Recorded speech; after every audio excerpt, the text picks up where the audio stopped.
بسم اللہ الرحمن الرحیم۔ شروع اللہ کا نام لے کر جو بڑا مہربان نہایت رحم والا ہے۔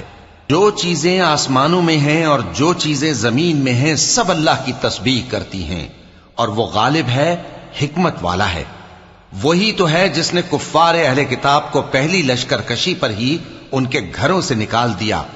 مسلمانوں، تمہارے خیال میں بھی نہ تھا کہ وہ نکل جائیں گے، اور وہ لوگ یہ سمجھے ہوئے تھے کہ ان کے قلعے ان کو اللہ کے عذاب سے بچا لیں گے، مگر اللہ نے ان کو وہاں سے آ لیا جہاں سے ان کو گمان بھی نہ تھا، اور اس نے ان کے دلوں میں دہشت ڈال دی کہ اپنے گھروں کو خود اپنے ہاتھوں اور مومنوں کے ہاتھوں سے اجاڑنے لگے۔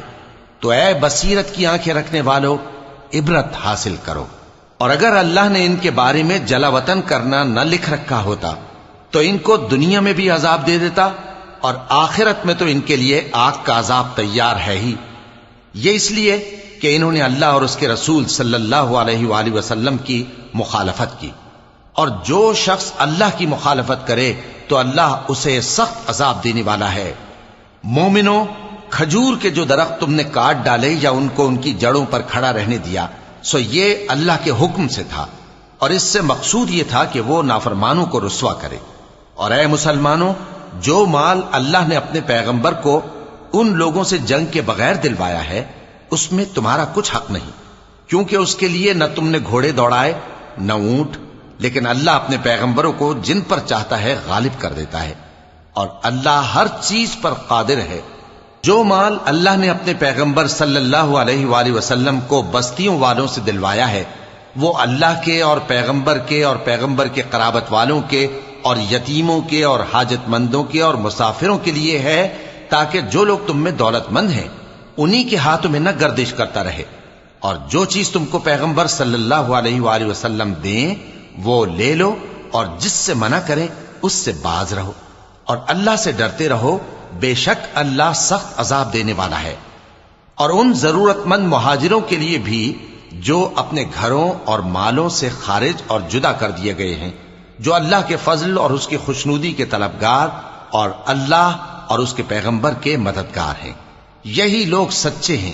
اور ان لوگوں کے لیے بھی جو مہاجرین سے پہلے اس گھر یعنی مدینے میں مقیم ہیں اور ایمان میں مضبوط ہیں، اور جو لوگ ہجرت کر کے ان کے پاس آتے ہیں وہ ان سے محبت کرتے ہیں، اور جو کچھ ان کو ملا اس سے اپنے دل میں کچھ خواہش اور خلش نہیں پاتے، اور ان کو اپنی جانوں پر مقدم رکھتے ہیں خواہ وہ خود بھی فاقے سے ہوں۔ اور جو شخص خود غرضی سے بچا لیا گیا تو ایسے ہی لوگ بامراد ہیں۔ اور ان کے لیے بھی جو ان مہاجرین کے بعد آئے اور دعا کرتے ہیں کہ اے پروردگار، ہمارے اور ہمارے بھائیوں کے جو ہم سے پہلے ایمان لائے ہیں گناہ معاف فرما، اور مومنوں کی طرف سے ہمارے دل میں کینہ و حسد نہ پیدا ہونے دے۔ اے ہمارے پروردگار، تو بڑا شفقت کرنے والا ہے، مہربان ہے۔ کیا تم نے ان منافقوں کو نہیں دیکھا جو اپنے کافر بھائیوں سے جو اہل کتاب ہیں کہا کرتے ہیں کہ اگر تم جلا وطن کیے گئے تو ہم بھی تمہارے ساتھ نکل چلیں گے، اور تمہارے بارے میں کبھی کسی کا کہا نہ مانیں گے، اور اگر تم سے جنگ ہوئی تو تمہاری ہی مدد کریں گے، مگر اللہ ظاہر کیے دیتا ہے کہ یہ جھوٹے ہیں۔